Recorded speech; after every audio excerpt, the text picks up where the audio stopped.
Rebonsoir et re-bienvenue dans Soir d'Info qui aujourd'hui a le plaisir de recevoir une charmante dame qui nous a fait le plaisir de nous présenter son livre Mon premier Hajj. Il s'agit de Madame Numbé Saroba. Bonsoir Madame Ba. Bonsoir Sarah. Merci d'être des nôtres ce soir pour nous parler de cette expérience unique qui a d'ailleurs valu l'écriture de ce livre. Je précise donc que vous en êtes bien l'auteur. Mon premier Hajj, qui est un récit nommé personnel et spirituel, qui relate l'expérience du pèlerinage, de votre pèlerinage à la Mecque. Vous êtes bien jeune. Qu'est-ce qui vous a... Non, je confirme, vous êtes bien jeune. Qu'est-ce qui vous a poussé à écrire ce livre, ou qu'est-ce qui vous a donné envie plutôt d'écrire ce livre? Déjà, merci beaucoup Sarah pour l'invitation. Ce qui m'a donné envie d'écrire le livre, c'est juste l'envie de partager. Après avoir vécu une expérience, comme tu l'as dit, unique, inoubliable, forte, intense, j'ai voulu écrire ce livre pour partager avec avec tout le monde, avec les musulmans du monde entier, et donner également des détails qui sont peut-être difficiles à trouver dans les librairies ou ailleurs, parce que très souvent ce qu'on trouve avant de partir, c'est des livres d'invocation, et là j'ai voulu vraiment relater cette expérience pour permettre aux autres qui aspirent à accomplir le pèlerinage à avoir des informations supplémentaires et pourquoi pas contribuer à la réussite du pèlerinage des musulmans de manière générale. Qui est un des piliers de l'islam. Alors dans ce livre, vous y partagez les différentes étapes du Hajj, les nombreux défis que vous avez rencontrés, les émotions et transformations que vous avez vécues, et vous évoquez des préparatifs allant des aspects matériels, mais à la disposition mentale et spirituelle requise. Qu'est-ce que vous entendez par une disposition mentale et spirituelle? Vous savez, c'est un peu général, c'est très global. Déjà, j'ai commencé à tutoyer, maintenant je vous vois. Je ne sais pas qu'est-ce qu'il faut que je fasse finalement. On va tutoyer alors. Alors, les prédispositions spirituelles, c'est dans quel état d'esprit est-ce qu'on doit pouvoir être avant de partir? Lors de la préparation, déjà le fait de décider d'accomplir le pèlerinage, après il y a tout un préalable à avoir. Dans quel état on doit être, quels sont peut-être les zikrs qu'on doit pouvoir faire pour se rapprocher davantage, parce que de savoir qu'on est des invités d'Allah, c'est quand même quelque chose de très fort.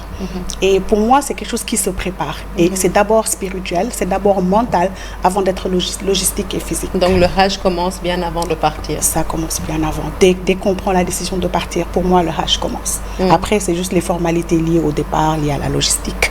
Mais sinon, c'est dès qu'on décide de partir, pour moi, c'est là que le Hajj commence. C'est d'ailleurs là qu'on devient Hadja, n'est-ce pas? Alors, oui, c'est ce qu'on dit. Maintenant, ça se discute. Oui, c'est ce qu'on dit. Le titre, c'est avant de partir. Mais moi, je le réclame même après être parti. En fait, je vous pose la question. Je vous disais tout à l'heure que vous étiez très jeune. On le remarque de plus en plus. De jeunes se rendent à la Mecque. Est-ce que c'est ce qui vous a donné aussi cette envie de partager avec la jeunesse pour qu'elle se prépare? Oui.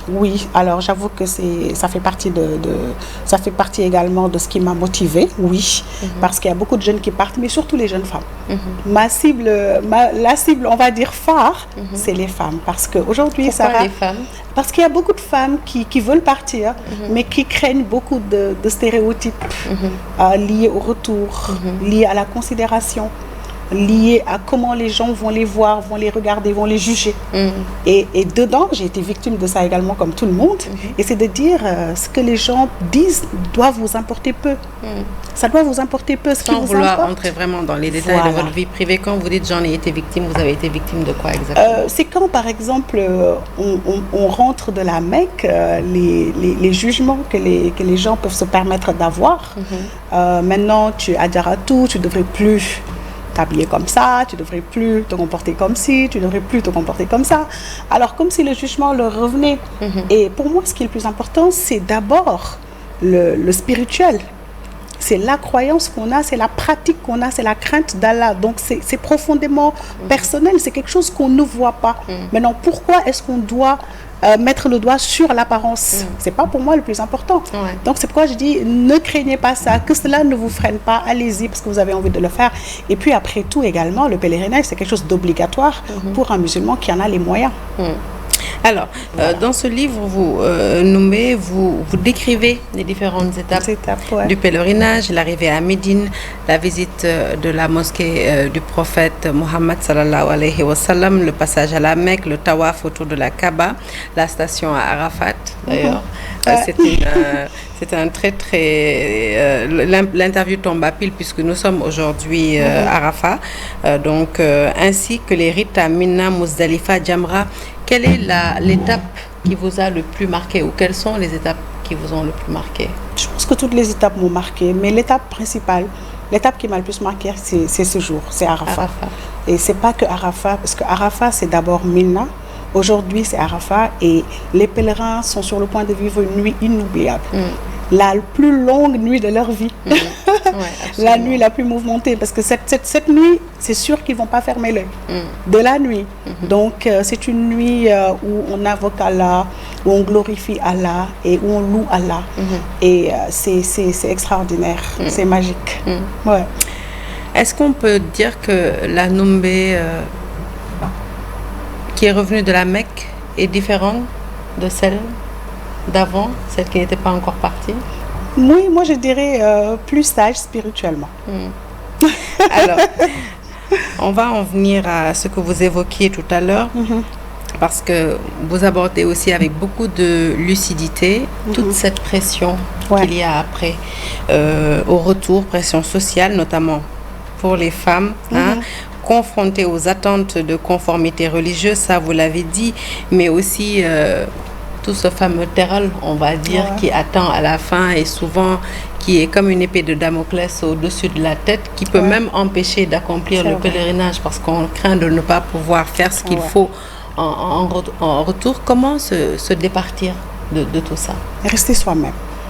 Moi, je dirais rester soi-même, tout simplement, parce que personnellement, je l'ai fait comme je l'ai senti.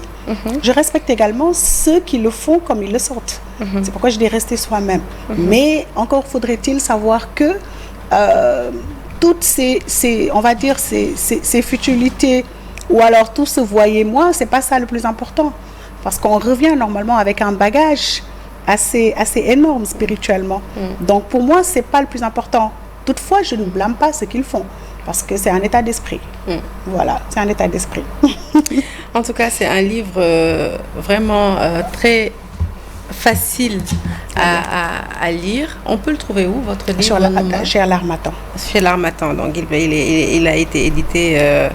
il est paru à la librairie Harmattan. Voilà, on a même la couverture à l'écran. Voilà, mon premier âge.